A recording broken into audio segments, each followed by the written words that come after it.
Welcome है एक नए लेक्चर इस वेक्टर वाले चैप्टर में। लास्ट वाले लेक्चर में हम लोग सीख रहे थे कि अगर कोई वेक्टर टू डायमेंशन का मतलब था कि अगर कोई वेक्टर एक प्लेन में अगर कहीं है, एक सरफेस पे कहीं है, जिसको बताने के लिए हमको दो ही एक्सिस चाहिए था, that vector is called two dimension. Diagram से तो रिप्रेजेंट कर ही रहे थे, मैग्नीट्यूड और एंगल से तो रिप्रेजेंट कर ही रहे थे। इस वेक्टर को एक नए तरीके से सीख रहे थे कि इसको आप चाहें तो इस तरह से लिख सकते हैं, जिसको बोल रहे थे कंपोनेंट फॉर्म, जहां पे ये बता रहा था इस वेक्टर का कंपोनेंट x के तरफ, मतलब इस वेक्टर का इफेक्ट x के तरफ और इस वेक्टर का इफेक्ट कुछ y के तरफ। अगर इस वेक्टर का इफेक्ट x के तरफ पता था, y के तरफ पता था, तो इस r को आप चाहें तो ऐसा लिख सकते थे। ये था वेक्टर टू डायमेंशन में। और आज बात करेंगे कि अगर कोई वेक्टर अगर किसी प्लेन के बजाय इस सरफेस के बजाय अगर वेक्टर यहां से कहीं ऊपर उठा हो, तो that vector is called in three dimension. अगर एक सतह पे इधर इधर कहीं भी है तो वो वेक्टर टू डायमेंशन एक प्लेन में कहलाता है। अब जैसे वेक्टर इस सतह के बजाय अगर यहां से अगर ऊपर उठ जाए तो that is called vector in three dimension. तो आज हम लोग रिलेट करना चाहेंगे कि अगर कोई वेक्टर एक प्लेन के बजाय यहां से अगर बाहर है, थ्री डायमेंशन में है, उसको इस तरीके से कैसे दिखा सकते हैं। टू डायमेंशन में इस तरह से दिखाना सीखे थे, अब चाहते हैं कि वेक्टर को थ्री डायमेंशन में रिप्रेजेंट करना सीखे, विच इज कंपोनेंट फॉर्म में थ्री डायमेंशन सीखे। तो पहले तो क्वेश्चन यही होता है कि what is three dimension. 9th में जो आप पढ़े थे वो टू डायमेंशन पढ़े थे। टू डायमेंशन का मतलब एक्स एक्सिस और सिर्फ वाई एक्सिस 9th में पढ़े थे। लेकिन नाम सुनोगे कभी कभी कि एक्स और वाई के अलावा एक तीसरा एक्सिस होता है, that is Z axis. Actually याद कीजिए, जब एक्स वाई प्लेन में कहीं कोई पॉइंट होता था, कहीं भी, उसको बताने के लिए दो कोऑर्डिनेट चाहिए होता था। दो कोऑर्डिनेट का मतलब होता था कि ओरिजिन एक फिक्स पॉइंट से उस पॉइंट तक जाने में एक्स के तरफ कितना और वाई के तरफ कितना, वही उसका कोऑर्डिनेट कहलाता था। अगर इस प्लेन इस सरफेस पर रहेगा तो किसी भी पॉइंट को बताने के लिए दो ही कोऑर्डिनेट चाहिए, लेकिन इस सरफेस के बजाय जैसे कोई पॉइंट यहां से बाहर आएगा, इस सतह पे है तो उसको बताने के लिए दो कोऑर्डिनेट है, एक्स और वाई। लेकिन जैसे ही कोई पॉइंट यहां से बाहर आएगा तो उसको बताने के लिए एक और एक्सिस आपको जरूरत पड़ेगा, एक और कोऑर्डिनेट आपको जरूरत पड़ेगा, जिसको हम लोग बोलते हैं जेड कोऑर्डिनेट। एंड दैट कि अगर वेक्टर एक सतह के बजाय, पॉइंट एक सतह के बजाय अगर सतह से बाहर उठा है, प्लेन से बाहर है, दैट इज थ्री डायमेंशन में है, तो वहां पे दो एक्सिस से काम नहीं चलने वाला है। एक तीसरा कि बाहर की ओर कितना जा रहा है, एक तीसरा एक्सिस चाहिए, जिसको हम लोग जेड एक्सिस बोलते हैं। क्वेश्चन ये उठता है कि बाहर जेड होगा कि अंदर जेड होगा। तो actually X Y Z choose करने का कुछ रूल है, and according to right hand system, ऐसा नहीं कि जिधर मन जिधर जेड एक्सिस ले सकते हैं। जेड एक्सिस ले सकते हैं कुछ रूल के हिसाब से। क्या रूल है, एक करके देखे थोड़ा सा, याद कीजिए। 9th में पढ़े थे, इधर आप एक्स लेते थे, इधर वाई लेते थे। अब अगर कोई आपसे पूछे कि इधर एक्स लेना है, इधर वाई लेना है, तो क्या ले सकते हैं? अगर कोई पूछे कि एक्सिस एक्स इधर होगा, वाई एक्सिस इधर होगा, तो क्या ये पॉसिबल है? तो 9th में जनरली आप जो यूज किए थे वो ये वाला यूज किए थे।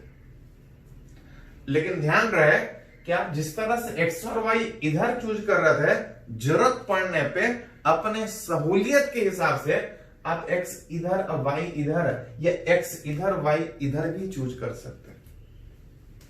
According to right hand system जो हम लोग यूज करते हैं generally, we can choose x axis in any direction। आपका मन जो अभी तक x इधर चूज कर रहा था, आप उधर ही x यूज कर सकते हैं। आपका मन क्या इधर नहीं, हम मानेंगे इधर x एक्सिस होगा तो कोई दिक्कत नहीं, इधर भी x मान सकते हैं। अपने मन से किधर भी x मान सकते हैं। आपका मन करे कहीं तिरछा एक सरफेस है, कोई बोले तो आपका मन करे तो इधर भी x मान सकते हैं। x अपने मन से कोई भी डायरेक्शन में ले सकते हैं, लेकिन जो y होगा उसके लिए बस एक कंडीशन कि आप x जिधर भी माने हैं y भी किधर भी मान सकते हैं। बस एक कंडीशन है कि y axis must be perpendicular to x axis.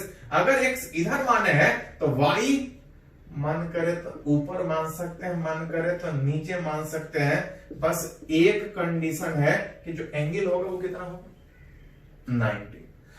आपका मन करे तो x इधर मान रहे हैं, आपका मन करे तो 90 डिग्री पे y इधर कहीं मान लीजिए, इधर भी मान सकते हैं, इधर भी मान सकते हैं, मन करे तो इधर भी मान लीजिए। बस एक कंडीशन कि जो x और y एक्सिस होगा एक दूसरे से परपेंडिकुलर 90 डिग्री पर। ये तो बात उठा कि x और y किधर मान सकते हैं। जो तीसरा एक्सिस z एक्सिस है, इसके लिए मानने का एक कंडीशन ये है कि z axis must be perpendicular to both x and y axis. अपने मन से x एक्सिस किधर भी मान सकते हैं। जनरली इधर मानते हैं, आप इधर कहीं भी मान सकते हैं। x एक्सिस अपने मन से कहीं भी मान सकते हैं। y एक्सिस का बस एक ही कंडीशन है कि वो x से 90 डिग्री पे होगा, और जो तीसरा एक्सिस z एक्सिस है, it must be perpendicular to both x and y। जो तीसरा एक्सिस z एक्सिस होगा उसका बस एक ही कंडीशन है कि इस x से भी 90 डिग्री, y से भी 90 डिग्री, कहीं इधर होगा। अब क्वेश्चन ये होता है कि बाहर की ओर होगा कि अंदर की ओर होगा, कि दोनों ले सकते हैं। तो परपेंडिकुलर ये भी है, अब परपेंडिकुलर ये भी है, दोनों तरफ लेकिन नहीं ले सकते हैं। कंडीशन है, रूल है कि z एक्सिस x और y के दोनों के परपेंडिकुलर होगा, एंड इस direction can be determined by, उसका एक रूल है जिसको बोलते हैं राइट हैंड स्क्रू रूल। इसके हेल्प से आप रिलेट कर सकते हैं कि x एक्सिस किधर मान सकता है। अगर x इधर माने हैं, y इधर माने हैं, तो z बाहर की ओर माने कि अंदर की ओर माने, दोनों हो सकता है इसके हिसाब से कि परपेंडिकुलर था, लेकिन दोनों तरफ नहीं होगा, कोई एक ही तरफ होगा। किधर होगा तो राइट हैंड स्क्रू रूल से निकाल सकते हैं। And according to right hand screw rule, if curl of right hand, इस दाहिने हाथ का इस चार फिंगर को एक साथ सोचिएगा तो इसको हम लोग कर्ल बोलते हैं।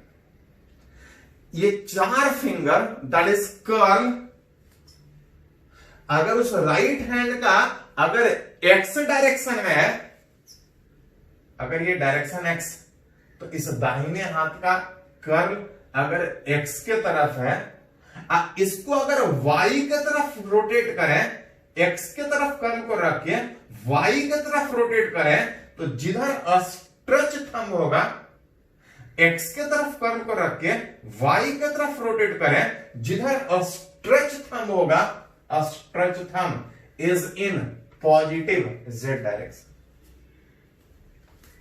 मतलब अगर आपसे अगर कोई बोले तो according to right hand system आप लिख सकते हैं, according to right hand system, ऐसा नहीं कि जिधर मन जिधर यूज कर सकते हैं।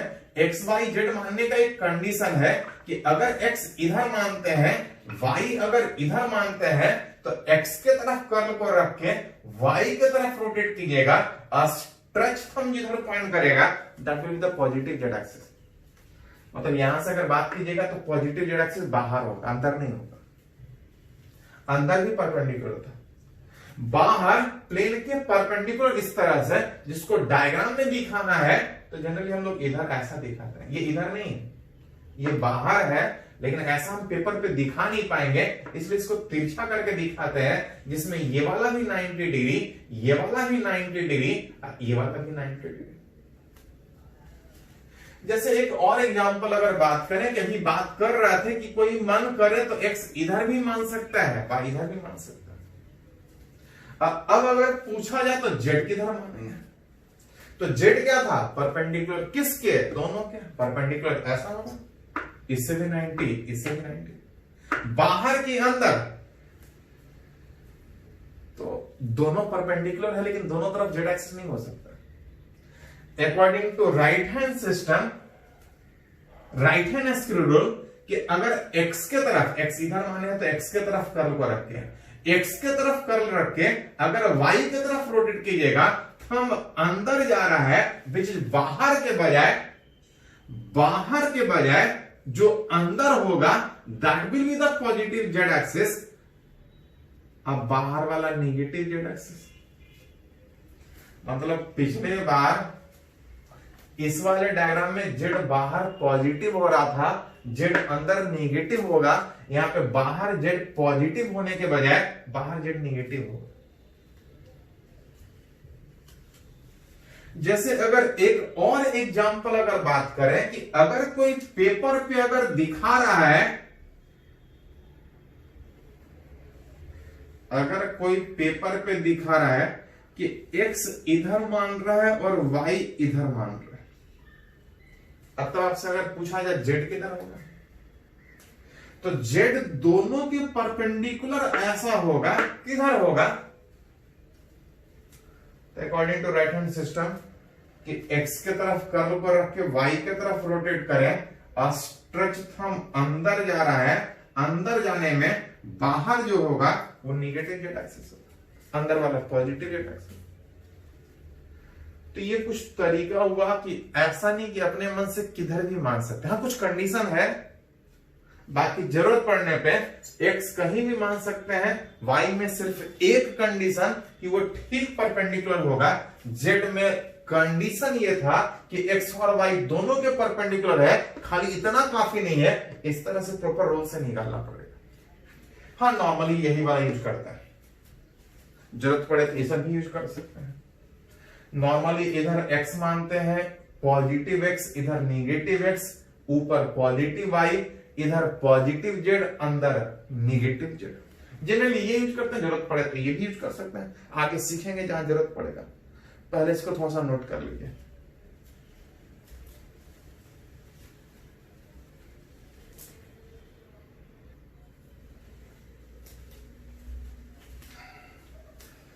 तो अभी हम लोग सीखे कि थ्री डायमेंशन होता क्या है। थ्री डायमेंशन का मतलब था कि किसी पॉइंट को बताने के लिए आपको एक्स एक्सिस भी चाहिए, वाई एक्सिस भी चाहिए और जेड एक्सिस भी चाहिए। ऐसा तब था जब पॉइंट एक सतह के बजाय, एक प्लेन के बजाय प्लेन से बाहर कहीं। अभी तो जस्ट ये सीखे थे कि तीन एक्सिस होता क्या है, किधर एक्स मानेंगे, किधर वाई मानेंगे, किधर जेड मानेंगे। थोड़ा सा उसमें और सीखते हैं कि अगर कोई पॉइंट अगर थ्री डायमेंशन में है तो उसका कोऑर्डिनेट कैसे लिखेंगे। टू डायमेंशन एक्स और वाई में सीखे थे आप 9 10 में। टू डायमेंशन में कोऑर्डिनेट लिखने आता है किसी पॉइंट का कितना है, रिलेट करना चाह रहे हैं कि जो अभी थ्री डायमेंशन पढ़े हैं, जहां पे बात उठ रहा था कि किसी पॉइंट का कोऑर्डिनेट बताने के लिए, किसी पॉइंट को रिप्रेजेंट करने के लिए आपको दो नहीं तीन एक्सिस चाहिए, एक्स वाई और जेड। वैसे में जो कोऑर्डिनेट लिखाएगा वो किस तरह से लिखाएगा, उसके लिए मान के चल रहे consider a cuboid represented in diagram along x axis y axis. मान ले रहा है कि ये क्यूब, मान लीजिए अपना एक रूम, जिसका कुछ लेंथ भी होगा, विड्थ भी होगा और साथ में कुछ हाइट भी होगा। इस तरह से एक रूम, एक क्यूब बोल सकते, क्यूबाइड बोल सकते, जिसका एक्स एक्सिस के तरफ कुछ लेंथ भी होगा, वाई एक्सिस के तरफ भी कुछ लेंथ होगा और जेड एक्सिस की तरफ भी लेंथ होगा। इसको प्रॉपर तरीके से समझने के लिए जिस रूम में आप बैठे हैं उस रूम को ही आप 3 डायमेंशन में इस तरह सोच सकते हैं। कहीं पे ऑरिजिन मान लीजिए अपने रूम में, एक तरफ एक्स एक्सिस मान लीजिए, अपने रूम में किसी एक कोना पे ऑरिजिन मान लीजिए, रूम का एक साइड एक्स एक्सिस, रूम का दूसरा साइड वाई एक्सिस और तीसरा साइड जेड एक्सिस मान लीजिए। कोऑर्डिनेट का मतलब था कि जहां से स्टार्ट हो रहे हैं वहां पे सारा कोऑर्डिनेट 0 होता है, जो जस्ट ये बता रहा होता है कि जो भी डिस्टेंस दिखाएंगे, जो भी पॉइंट दिखाएंगे वो यहां से दिखाएंगे। अगर ये पॉइंट O है, मान लेते हैं, थोड़ा नंबरिंग करते हैं, A, B, C, D, इस रूम का, इस क्यूबाइड का कुछ कोऑर्डिनेट होगा। जहां पे सबसे पहला, अगर एक्स एक्सिस की तरफ अगर इस पॉइंट का अगर कोऑर्डिनेट लिखे तो कोऑर्डिनेट का मतलब क्या होता है? तो कोऑर्डिनेट जब आप एक्स वाई में दिखाते हैं तो इसका मतलब होता है कि जो पॉइंट कहीं भी है, ऑरिजिन से एक्स की तरफ जितना दूर है वो एक्स कोऑर्डिनेट, वाई की तरफ जितना दूर है दैट इज वाई कोऑर्डिनेट। अगर ऑरिजिन से एक्स एक्सिस की तरफ इस पॉइंट को दिखाएं तो इस पॉइंट को बताने के लिए सिर्फ इसका एक्स कोऑर्डिनेट होगा, क्योंकि आप सिर्फ एक्स एक्सिस की तरफ बढ़ रहे हैं। और जितना इसका लेंथ होगा वही उतना ही डिस्टेंस आप इधर बढ़िएगा। मतलब अगर इसका साइड अगर ए साइड का है तो इसका कोऑर्डिनेट हो जाएगा A,0,0। अगर कोई पॉइंट इस रूम में यहां पे दिखाना हो तो ये पॉइंट y के तरफ है, इसमें x कोऑर्डिनेट 0 होगा, z कोऑर्डिनेट 0 होगा। पॉइंट y के तरफ है मतलब इसको बताने के लिए सिर्फ y चाहिए, z की तरफ जाने का जरूरत ही नहीं। ऑरिजिन से उस पॉइंट के तरफ जाने में जितना x एक्सिस की तरफ जाइएगा वो x कोऑर्डिनेट, जितना y एक्सिस की तरफ जाइएगा वो y कोऑर्डिनेट। उसी तरह से यहां से यहां तक जाने में सिर्फ आपको y जाना पड़ेगा और जितना ये ऊपर है उतना ही दूर जाना पड़ेगा। वही इस पॉइंट का कोऑर्डिनेट कहलाएगा। अगर z एक्सिस पे ये पॉइंट अगर सोचा जाए तो इस पॉइंट को बताने के लिए सिर्फ z वाला वैल्यू चाहिए, क्योंकि z के तरफ खाली जा रहा है। और जितना इसका लेंथ होगा उतना ही उधर आगे बढ़ेंगे। कितना डिस्टेंस था? तो c डिस्टेंस। अगर ऑरिजिन से अगर इस f पॉइंट का अगर जाना हो तो अगर गौर से देखिएगा तो ये जो पॉइंट है वो इस सतह पे है, XY वाले सतह पे। उस XY वाले सतह पे है, वहां तक जाने में आपको खाली x के तरफ जाना पड़ेगा, x के तरफ a डिस्टेंस, y के तरफ जाना पड़ेगा, y के तरफ b डिस्टेंस। अगर वो उसी प्लेन में है तो बाहर नहीं हट रहे हैं, बाहर नहीं हट रहे मतलब z कोऑर्डिनेट 0।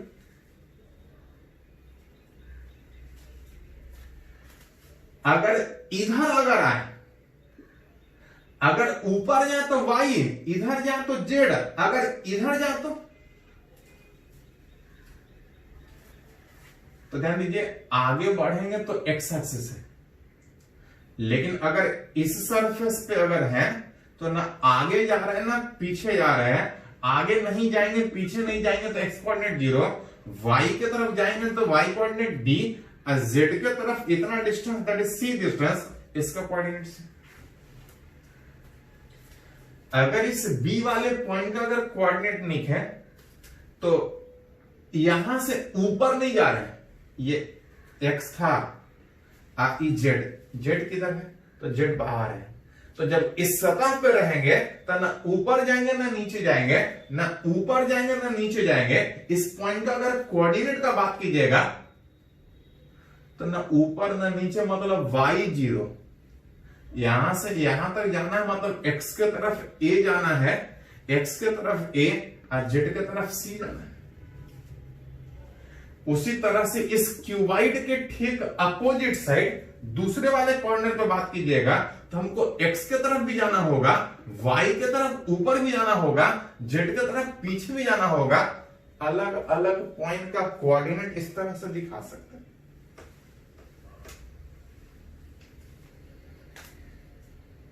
ये फिगर 3 डायमेंशन में था, पॉइंट को बताने के लिए 2 कोऑर्डिनेट के बजाय इस तरह से 3-3 कोऑर्डिनेट आपको चाहिए। हाँ, अगर एक करके थोड़ा सा बात करें, जैसे OCDE, अगर ध्यान से देखिएगा तो ये एक प्लेन है, एक सरफेस है। OCDE ये एक प्लेन सरफेस है। इधर कहीं भी चले जाइए, आपको x पीछे आगे नहीं जाना पड़ेगा, इधर कहीं भी चले जाइए, y और z का जरूरत पड़ेगा, सिर्फ 2 ही एक्सिस जरूरत पड़ेगा।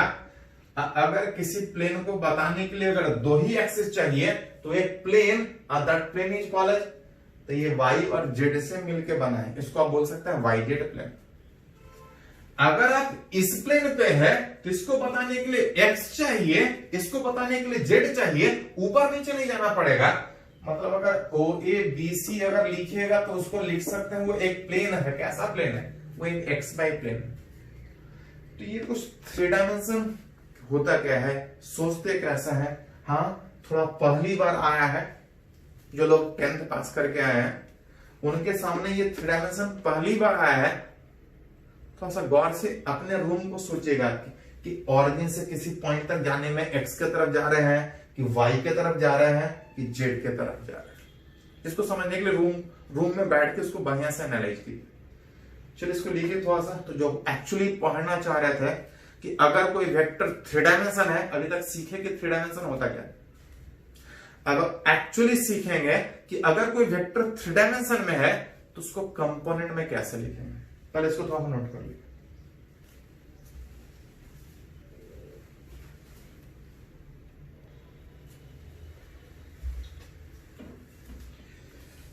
तो अभी हम लोग सीखे कि 3 डायमेंशन होता क्या है, लेकिन एक्चुअली जो सीखना चाह रहे थे विच कंपोनेंट फॉर्म के टर्म में किसी वेक्टर को रिप्रेजेंट करना, वो भी तब जब कोई वेक्टर 3 डायमेंशन में।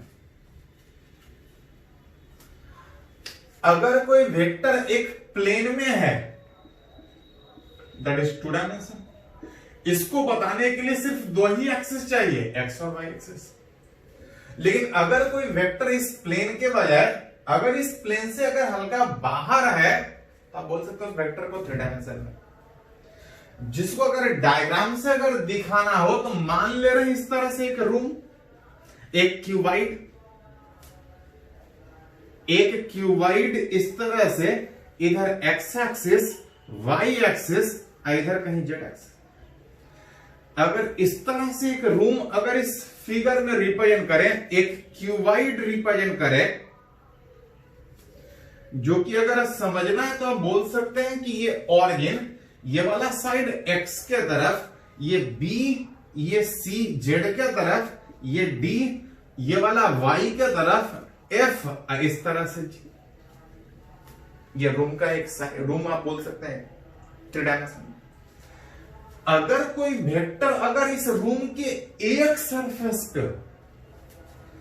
एक सतह पे हो, एक फेस पे हो, दैट इज 2 डायमेंशन। लेकिन अगर वो उस एक फेस के बजाय अगर इस यहां से स्टार्ट हुआ, अगर यहां से स्टार्ट हुआ, अगर रूम के अगर ठीक दूसरे वाले कॉर्नर, तो थोड़ा सा एक प्लेन में रहा तो डायग्राम दिखाने में आसान होता है।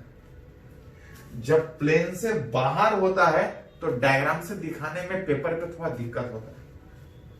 सही तरीके से समझने के लिए अपने रूम को इस तरह से सोचिए कि एक side origin, x axis, y axis, z axis किधर है रूम में। कोई एक कोना में मान लीजिए।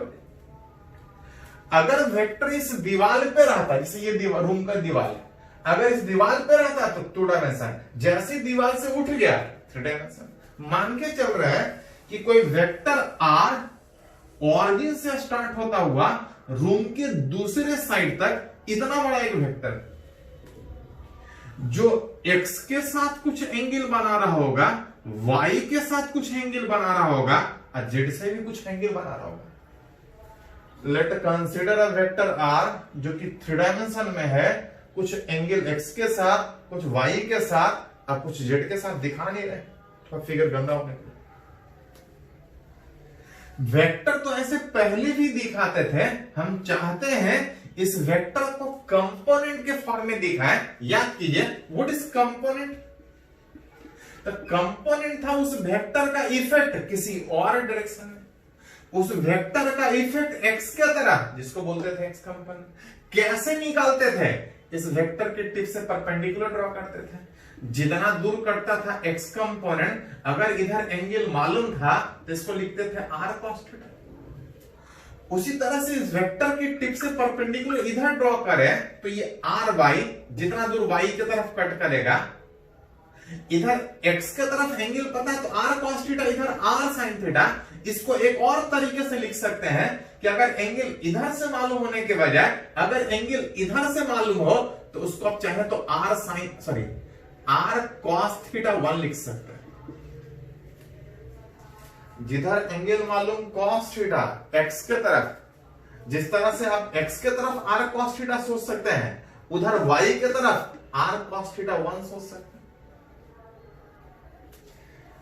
अगर कोई वेक्टर x के तरफ अगर बात करें तो थीटा, तो x component r cos theta, y component अगर बात कीजिएगा, अगर इधर थीटा तो इधर 90 माइनस थीटा, y कंपोनेंट बात कीजिएगा तो अगर इधर r cos थीटा तो इधर अगर एंगल 90 माइनस थीटा है तो r cos 90 माइनस थीटा, जिसको हम लोग r sin थीटा यूज करते थे।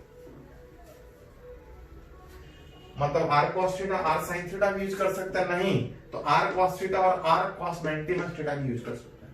बेसिकली जिधर एंगल मालूम उधर cos थीटा में x के तरफ एंगल मालूम तो ये r cos थीटा होगा।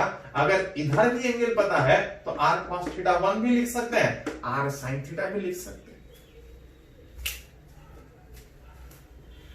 ये था वेक्टर 2 डायमेंशन में। लेकिन अगर यहां पे बात करें कि अगर ये वेक्टर 3 डायमेंशन में है तो हम चाहते हैं इसको एक नए तरीके से दिखाना, कंपोनेंट वाले तरीके से। तो पहले इसका कंपोनेंट निकालना पड़ेगा। पढ़े थे कि इस वेक्टर के टिप से अगर परपेंडिकुलर x के तरफ ड्रॉ करें, ध्यान दे थोड़ा सा, ये एक्चुअली डायग्राम तिरछा है, सीधा नहीं है, सीधा लेकिन पेपर पे दिखाया तिरछा। सीधा होने में जब यहां से परपेंडिकुलर ड्रॉ कीजिएगा तो ये एंगल 90 बनेगा। डायग्राम में नहीं दिखेगा, इसको रूम में समझने का कोशिश कीजिए। अगर इस वेक्टर के टिप से परपेंडिकुलर ड्रॉ करें, डायग्राम तिरछा होने के कारण आपको ये जो लग रहा है कि 90 नहीं है, लेकिन एक्चुअली वो 90 होगा। और जितना दूर इधर कट करेगा वो कहलाएगा एक्स कंपोनेंट। आप किसी भी राइट एंगल ट्रायंगल में 90 के सामने हाइपोटेनस, जिधर एंगल मालूम, अगर इधर वाला डिस्टेंस निकालना है तो आप लिख सकते हैं r cos अल्फा। जिधर एंगल मालूम उधर cos थीटा। अगर इस वेक्टर के टिप से अगर परपेंडिकुलर अगर y की तरफ अगर माने तो जितना डिस्टेंस y की तरफ कट करेगा वो कहलाएगा y कंपोनेंट, जो कि y की तरफ एंगल पता है, इधर हो जाएगा r cos बीटा। उसी तरह से इस वेक्टर के टिप से परपेंडिकुलर z एक्सिस पे ड्रॉ कीजिएगा, जितना दूर कट करेगा वो हो जाएगा z कंपोनेंट। x के साथ अल्फा तो r cos अल्फा, y के साथ बीटा तो r cos बीटा, z के साथ गामा तो r cos गामा। लेकिन ध्यान दीजिए, ये इस वेक्टर का कंपोनेंट हुआ। हम लोग कंपोनेंट नहीं निकालना चाह रहे, हम लोग इस वेक्टर को इस x, y और z के टर्म में लिखना चाह रहे हैं। पढ़े थे लास्ट वाले लेक्चर में कि किसी को किसी के भी टर्म में लिखना है, किसी को किसी भी टर्म में लिखना है तो उसके लिए उसमें एक रिलेशन निकालना पड़ेगा। From law of vector addition अगर बात कीजिएगा, law of polygon of vector addition अगर बात कीजिएगा कि अगर OC को एक वेक्टर की तरह से, CB को एक वेक्टर की तरह से, अगर BG को एक वेक्टर की तरह से जोड़े तो लगातार चाहे वैसा वैसा जितना भी वेक्टर हो, अगर सबका सम करें तो OC plus CB plus BG, ये उस पॉलीगन का 3 लगातार साइड का सम निकाले तो ये क्लोजिंग साइड सबका सम बता रहा होगा अपोजिट डायरेक्शन। अगर ये इस ऑर्डर में ले रहे हैं तो ठीक उल्टा OG वाला डायरेक्शन ये इस तरह से लिख सकते हैं। OG वेक्टर ही तो था R वेक्टर, जहां पे OC को लिखिएगा वेक्टर में, इसका कुछ मैग्नीट्यूड होगा, कुछ डायरेक्शन, इसके मैग्नीट्यूड को RZ से दिखा रहे हैं और direction Z axis. Z axis का स्टैंडर्ड तरीका होता है डायरेक्शन बताने का K का। अगर CB वेक्टर का बात कीजिएगा तो CB वेक्टर ये वाला, ये दोनों पैरेलल था, इसका मैग्नीट्यूड RX के बराबर होगा और डायरेक्शन X एक्सिस के तरफ।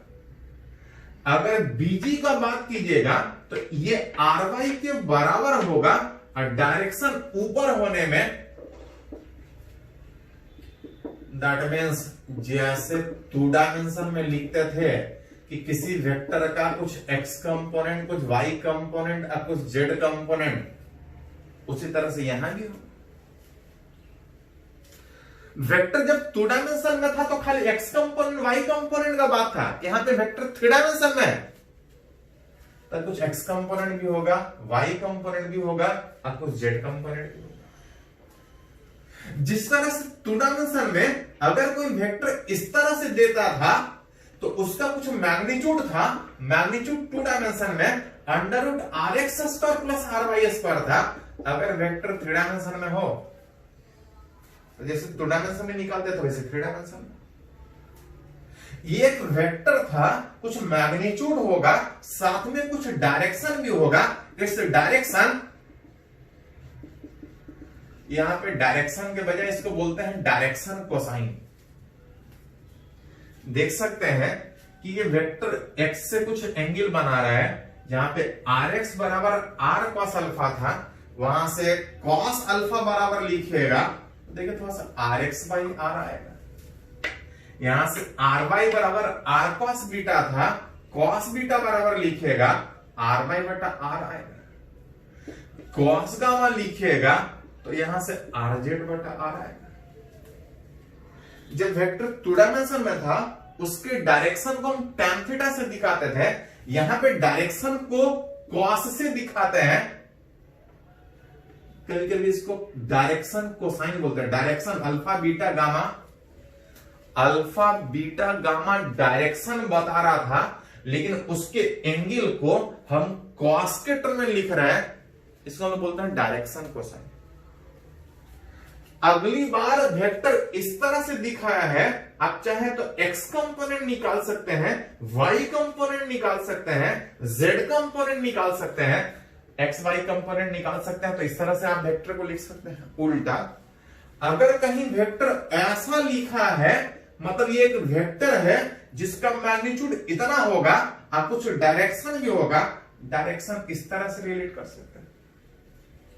इसी में एक थोड़ा सा फॉर्मूला और यूज होता है कि अगर सारे को स्क्वायर करके ऐड कर दे, cos square alpha, cos square beta अब प्लस cos स्क्वायर गामा, सारे को स्क्वायर करके जब ऐड कीजिएगा तो आप देख सकते हैं कि सारे में R² कॉमन निकल जाएगा, ऊपर बच जाएगा RX² plus RY² plus RZ²।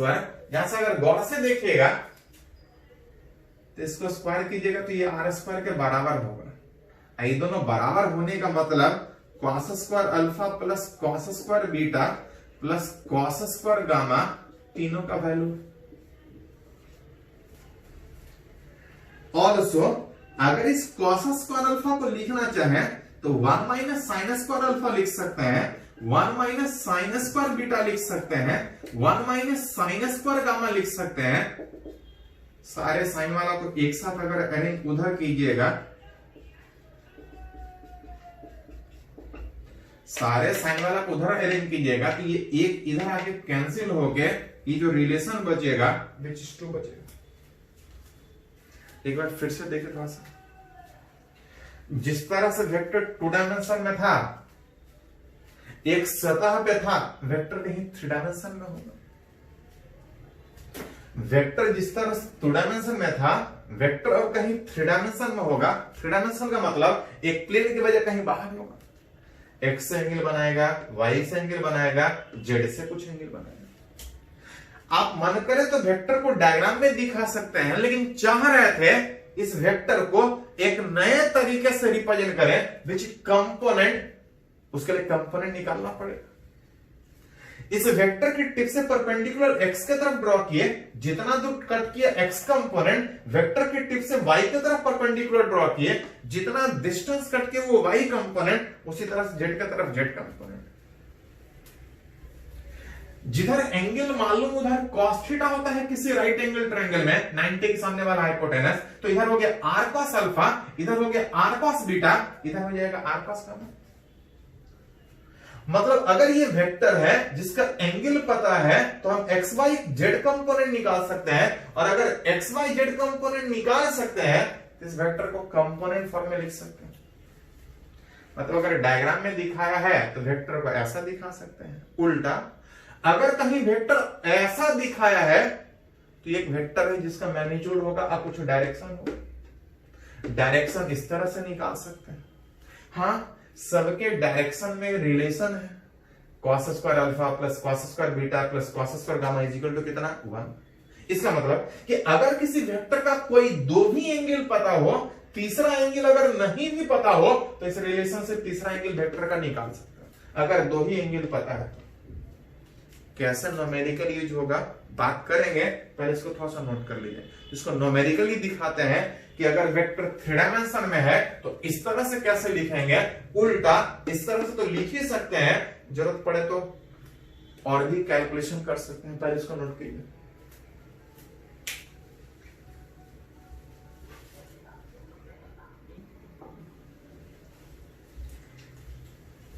तो अभी हम लोग 2 डायमेंशन भी सीख चुके हैं और 3 डायमेंशन भी सीख चुके हैं कि अगर कोई वेक्टर डायग्राम में दिखा है तो वेक्टर दिखा सकते हैं डायग्राम में, जरूरत पड़े तो उसको कंपोनेंट फॉर्म में भी दिखा सकते हैं।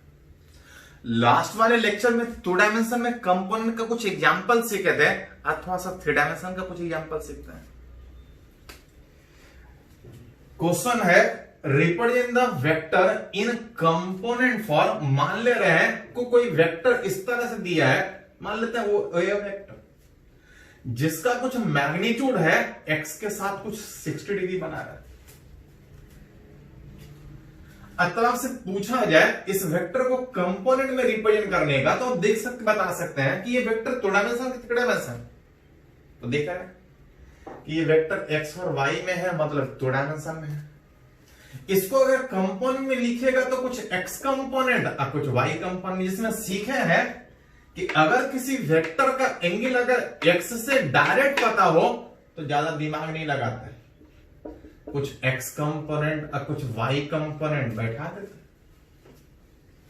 cos 60 1/2 में ये 10i और sin 60 में ये 10√3j।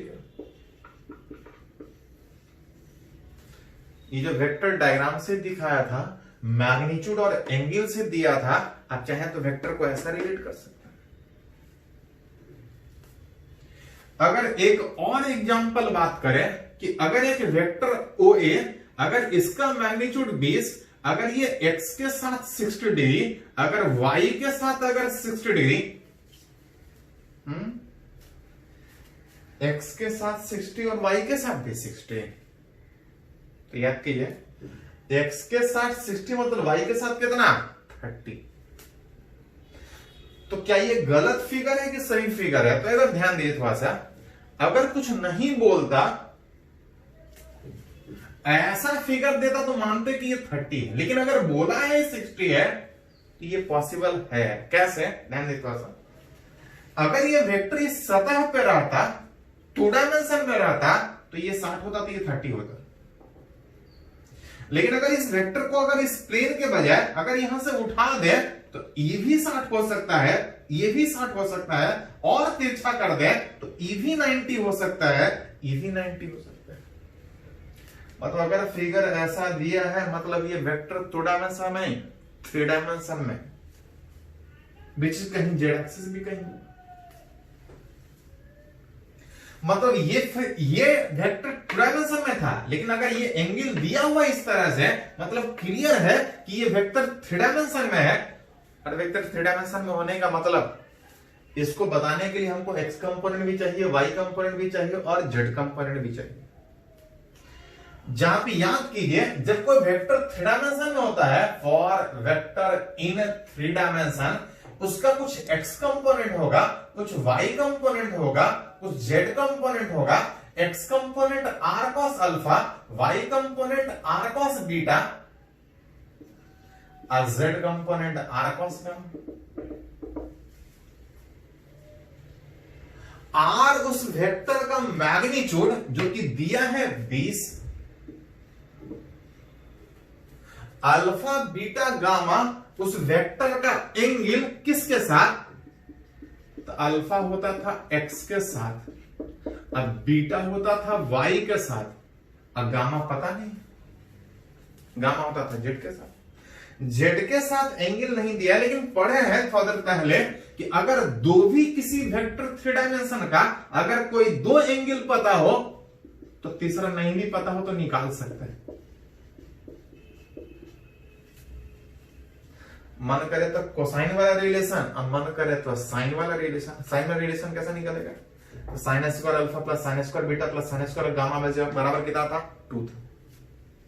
अगर कोई 2 भी एंगल पता है तो तीसरा निकाल सकते हैं, which cos square 60 plus cos square 60 बराबर plus cos square gamma is equal to 1।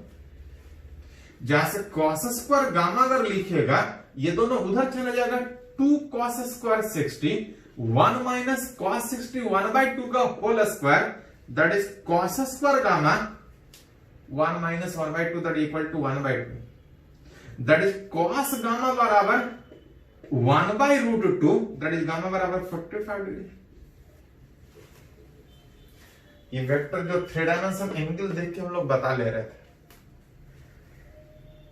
अगर कोई 2 भी उस वेक्टर का एंगल पता है तो तीसरा नहीं भी पता है तो निकाल सकते हैं।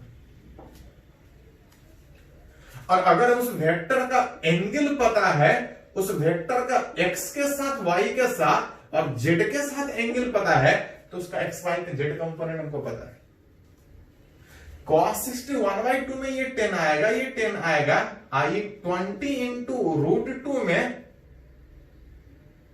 इसको लिखिएगा तो ये 10√2 आएगा। 10 इंटू 2 में 2 से √2 डिवाइड कीजिएगा तो 10√2 बचेगा। मतलब अगर रिलेट कीजिएगा तो उस वेक्टर जो 3 डायमेंशन में था, कुछ एक्स कंपोनेंट, कुछ वाई कंपोनेंट और कुछ जेड कंपोनेंट था, जिसको आप लिखना चाहे तो इस वेक्टर को ऐसा भी लिख सकते हैं। मतलब ये जो वेक्टर अभी तक डायग्राम में दिखाया था, अब आप चाहे तो वेक्टर को ऐसा दिखा सकते हैं। ये एक वेक्टर है, अगली बार अगर कहीं ऐसा लिखा है, एक वेक्टर लिखा है, तो बोल सकते हैं इसका कुछ मैग्नीट्यूड होगा, इसका कुछ मैग्नीट्यूड होगा। उस 3 डायमेंशन का वेक्टर का magnitude √x component, y component, z component, √10 square plus 10 square plus 10√2 का होल स्क्वायर। आप इसको सोल्व कर सकते हैं, वही आएगा। मैग्नीट्यूड यहां से स्टार्ट किए थे, इसको हम लिखे तो आई जे और के कंपोनेंट फॉर्म में लिखे, उल्टा आई जे और के फॉर्म में लिखा है। आप चाहे तो इसको मैग्नीट्यूड के टर्म में लिख सकते। इसका कुछ मैग्नीट्यूड होगा, इसका कुछ डायरेक्शन भी होगा।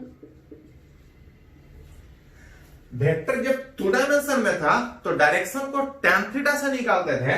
जब वेक्टर 3 डायमेंशन में होता है तो डायरेक्शन में हम लोग कोसाइन, डायरेक्शन कोसाइन निकालते हैं। Cos alpha, cos beta, cos gamma. Cos alpha था RX/R, कॉस बीटा था RY/R, कॉस गामा था RZ/R। आर मतलब उस वेक्टर का मैग्नीट्यूड, सर का वैल्यू 20। आर एक्स मतलब उस वेक्टर का x component which is i का मल्टीपल, जे का मल्टीपल वाई कंपोनेंट, के का multiple z component is equal to 1/2 1/2 1/√2। बहुत बार तो खाली ये पूछा जाएगा कि एक वेक्टर दिया है, इसका डायरेक्शन कोसाइन निकालिए। तो डायरेक्शन कोसाइन का मतलब cos alpha cos beta cos gamma होता है। हाँ, अगर बोले खाली डायरेक्शन निकालिए तो अल्फा बराबर 60 डिग्री, बीटा बराबर 60 डिग्री, गामा बराबर 45 डिग्री।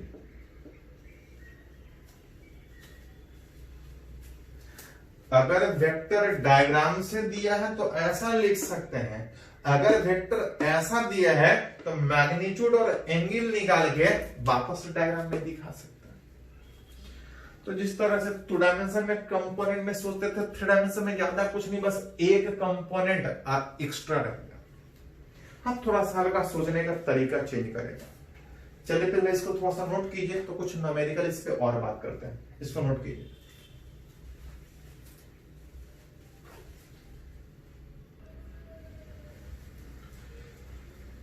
तो यहां पे एक छोटा सा एग्जांपल और करेंगे। एक वेक्टर दिया है, अभी तक वेक्टर को डायग्राम से सिखा रहे थे, सीखे उसको आईजी और के के टर्म में सीख कैसे रिप्रेजेंट करेंगे, रिप्रेजेंट करना सीख रहे थे। अब थोड़ा सा इससे रिलेटेड कुछ कैलकुलेशन का बात करें। कोई एक वेक्टर दिया है, दिख रहा है कि ये वेक्टर 3 डायमेंशन में है, जिसमें याद कीजिए अगर आपसे बोला जाए तो इस वेक्टर का एक्स कंपोनेंट कितना, एक्स कंपोनेंट, तो इसका कंपोनेंट का बात कीजिएगा, what is x component. X component क्या था, इस आर वाले वेक्टर में इसका आई का जो मल्टीपल है वो X component. What is Y component, J का जो मल्टीपल होगा वो वाई कंपोनेंट। जेड कंपोनेंट कितना, अगर बोले इसका मैग्नीट्यूड कितना है, तो अगर कोई वेक्टर आर दिया है 3 डायमेंशन में, इसका अगर मैग्नीट्यूड निकालना है तो 2 डायमेंशन में जिस तरह से under root r x square plus r y square था, 3 डायमेंशन में सिंपली आर जेड स्क्वायर। इसका एक्स कंपोनेंट बात कीजिएगा तो -2, वाई कंपोनेंट बात कीजिएगा तो 3, और जेड कंपोनेंट कितना अरेंज कीजिएगा तो 4 + 9 + 16, 16 9 25 रूट जितना आ गया। हाँ, थोड़ा सा क्वेश्चन में लिखा हुआ था कि इसका कंपोनेंट मत बताइए, मैग्नीट्यूड मत बताइए, इसका डायरेक्शन कोसाइन बताइए। डायरेक्शन कोसाइन का मतलब अभी समझाए थे कि अगर उस वेक्टर के डायरेक्शन को अगर cos थीटा के टर्म में लिखे दैट इज डायरेक्शन कोसाइन। ये x के तरफ, ये y के तरफ, ये z के तरफ, जिसका वैल्यू निकालने का जब बात उठ रहा था तो rx बटा r, ry बटा r, rz बटा r। यहां पे सारा कुछ निकाल के रखे हैं। x कंपोनेंट -2 बटा √29, y component 3 by √29, z component 4 minus में बाय √29। अगर बोले डायरेक्शन को सान तो ऐसे लिखेंगे। अगर बोलता डायरेक्शन बताइए अल्फा, तो कॉस को इधर लेके आते हैं, कॉस इनवर्स -2 बाय √29। अगर बीटा लिखेगा तो कॉस इनवर्स 3 बाय √29। अगर गामा बोलता तो कॉस इनवर्स -4 बाय √29। तो जिस तरह से 2 डायमेंशन में था वेक्टर, अगर 3 डायमेंशन में दिया है, थोड़ा सा कैलकुलेशन में अंतर है लेकिन बहुत ज्यादा नहीं, उसी तरह से कैलकुलेट करें। कुछ और भी कैलकुलेशन इससे रिलेटेड है जो अगले लेक्चर में लोग करेंगे, इसको थोड़ा सा लिख लीजिए।